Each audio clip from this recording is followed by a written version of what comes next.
Bismillahirrahmanirrahim. Alhamdulillahi rabbil alamin, wassalatu wassalamu ala sayyidina wa nabiyyina Muhammad wa ala ahlihi tayyibin tahirin wa sahbihi almuntajabin wa ala jami'il anbiya'illahi wal mursalin. Me emrin e Allahut të gjithëmëshirshmit me shpërplotit. Falënderimet më të sinqerta janë vetëm për Allahun e madhëruar.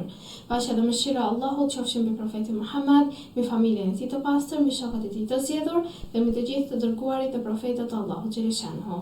Të nderuar dëgjues dhe shikues, ju përshëndes me përshëndetjen e bukur islame. Assalamu alaikum wa rahmatullahi wa barakatuhu. Paqja, mëshira dhe begatit e Allahut qofshin mbi ju.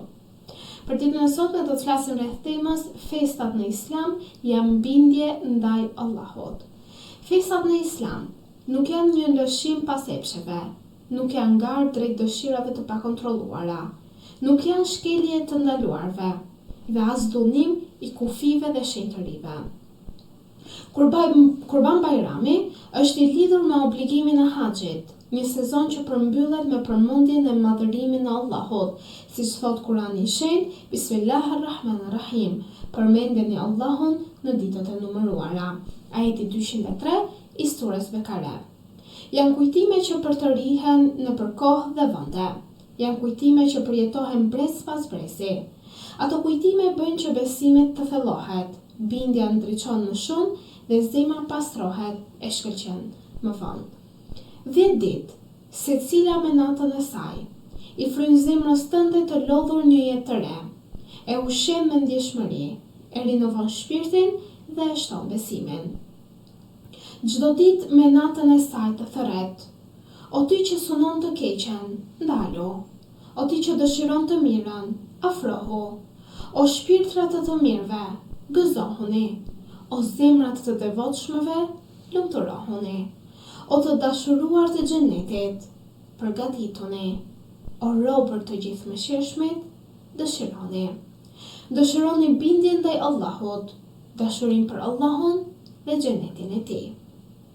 Lum për ata që kanë flijuar dhe kanë dhënë.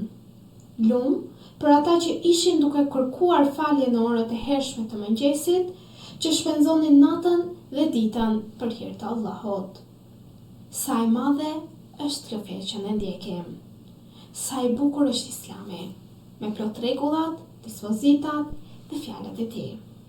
Allahu i lartësuar i fton robët e tij për ta vizituar shtëpinë e tij të shenjtë, Qaben, të cilën ai e ka bërë vend kthimi për njerëzit dhe vend sigurie që ata të bashkojnë çështjen e tyre, të unifikojnë radhët e tyre, të forcojnë vendosmërinë e tyre, të kryejnë ritet e haxhit dhe të sillen rreth shtëpisë së lashtë pra Qabes. Aromat e mëshirës së Allahut, shpërblimet dhe shikimet e Zotit, të mëshirshme ndaj të pranishmëve, në ditën më të mirë, në ditën e Arafatit që lën pas, dita e lutjeve të sinqerta, dita e krenarisë së Allahut për robët e tij, dita e përmendjes dhe përgjërimit, dita e falënderimit dhe lavdërimit, dita e pastërtisë dhe sinqeritetit, dita e përuljes dhe poshtërimit të djallit kokfort, dita e zemërimit dhe thyrjes së iblisit të mallkuar. Është dita e unitetit më të madh të muslimanëve, kjo ditë feste. Dita e kongresit më të madh të besimtarëve, një kongres vjetor ku muslimanët mblidhen nga të gjitha racat e tokës, pavarësisht gjuhëve dhe ngjyrave të tyre, pavarësisht gjuhëve dhe vendeve të tyre, të bashkuar në një vend me një qëllim, të adhurojmë Zotin një dhe të vetëm. Ata shpresojnë në mëshirën e tij dhe kanë frikë nga dënimi i Allahut. Ata ndërtojnë unitetin e qëllimit dhe ndërtojnë unitetin e veprimit. Të gjithë janë musliman, sepse adhurojnë të njëjtin Zot, ndjekin të njëjtin profet, drejtohen nga e njëjta kibël, lexojnë të njëjtin libër dhe kryejnë të njëjtat vlera. Dhe a ka unitet më madhështor se ky? Dhe në këtë ditë, në ditë feste, atëherë besimtari plotson atë pjesën që ai i ka mbetur si pa plotësuar, pra takohet, vëllazërohet me vllajën ose motrën e tij në fe, krijohet uniteti dhe festa ka dhe më shumë kuptim në ato momente. Le të jetë kjo rrugë për adhurim të drejtë dhe për një besim të pastër. Allahu xheleshanhu thot në Kuranin e Shenjtë, Bismillahirrahmanirrahim. Vërtet, kjo është bashkësia ummeti juaj, një bashkësi e vetme, dhe unë jam Zoti juaj, ndaj madhëroni mua. Ajeti 92 i surës Anbiya. Le të jetë kjo rruga për të arritur devotshmërinë dhe për të shtuar besimin, ku Allahu thot, vërtet, kjo është bashkësia ummeti juaj, një bashkësi e vetme, dhe unë jam Zoti juaj, ndaj më keni frikë. Ajeti 52 i surës Mu'minun. Sikur ummeti ta mësonte kuptimin e flijimit, sepse sot Islami është sulmuar nga armiq të shumt, janë bashkuar kundër tij shtete dhe popull të ndryshëm, është djegur libri i tij Kurani, është tallur me profetin e tij dhe janë pezulluar rregullat dhe kufit e fesë. Është rritur largimi nga udhëzimi, janë uzurpuar vendet e shenjta, janë dhunuar nderet, është derdhur gjaku, janë përndjekur dietarët.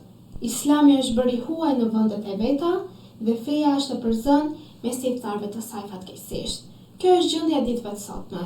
Por Allahu kërkon prej nesh që kush do ta mbrojë atë fe, kush do të sakrifikojë për të, kush do të flijohet për hir të fesë, për hir të Allahut xhaleshanhu. A do të ketë një Ibrahim të ri në këtë umet, që lë fëmijën dhe bashkëshortin e tij në shkretë të tjerë dhe niset duke thënë, unë po shkoj ke Zoti im, ai do të më udhëzoj. Ajeti 99 i surës Safat. Një muhaxhir drejt Zotit të tij thot, unë nuk jam duke u shpërngulur te Zoti im. Vërtet, ai është i plot fuqishëm dhe i urtë. Unë jam, më falni, duke u shpërnguar te Zoti im. Vërtet, ai është i plot fuqishëm dhe i urtë. Ajeti 26 i surës Ankebut. Jo vetëm për Ibrahimin është kjo shpërngulje, por Allahu na e thot në surën Nisa në ajetin 100 se kush shpërngulet në rrugë të Allahut, do të gjejë në tokë vend të bollshëm dhe mundësi të shumta. Kush del nga shtëpia e vet si muhaxhir për te Allahu dhe i dërguari i tij, dhe pastaj e zë vdekja, shpërblimi i tij është tek Allahu. Vërtet Allahu është falës dhe mëshirëplot. Një familje e qëndrueshme që dha për Islamin, që jetoi me besim dhe bindje të fortë. A nuk ka një haxhere të re që flijohet për Islamin dhe u mëson muslimanëve ç'është mbështetja e vërtetë tek Zoti dhe sa madhështor është të kesh bindje të plot në Allahun, Zotin e botëve, duke thënë, atëherë ai nuk do të na humb. Po, ashtu edhe bukuria e përpjekjes dhe durimit deri në ditën e gjykimit. A nuk ka një Ismail të ri që i jep shpirtin, veten dhe jetën e tij në bindje ndaj Zotit të tij, në zbatim të urdhrit të tij dhe në kërkim të kënaqësisë së tij? Allahu thot në Kur'anin e Shenjtë, o baba im, bëj çfarë të është urdhëruar, me dëshirën e Allahut do të më gjesh nga të dëruarit, i thot të Ismailit, babait të tij Ibrahimit alayhis salam. Islami ka më së shumti nevojë sot për ata që sakrifikojnë dhe flijohen, nga koha e tyre, pasuria e tyre, fëmijët e tyre dhe gjithçka që Allahu ka dhënë, që të ngrihet individi dhe të përparoj ummeti Islam, që të triumfoj feja dhe të ngrihet flamuri së vërtetës së qartë. Kush do të ngrihet? Kush do të ikë dhe të shmanget? Kush do të përmbahet? Kush do të japë dhe të flijohet? Kush do të bindet? E kush do të refuzoj dhe të kundërshtoj? Allahu thot, e kush largohet nga feja e Ibrahimit përveç atij që e poshtron veten, ne kemi zgjedhur atë në këtë botë dhe në botën tjetër ai është për të drejtëve. Ajeti 130 i surës Bakara. Ruajini Allahun në detyrimet, kufit dhe besat e tij, dhe ai do t'ju ruaj në fen tuaj, pasurinë tuaj dhe vetët tuaja.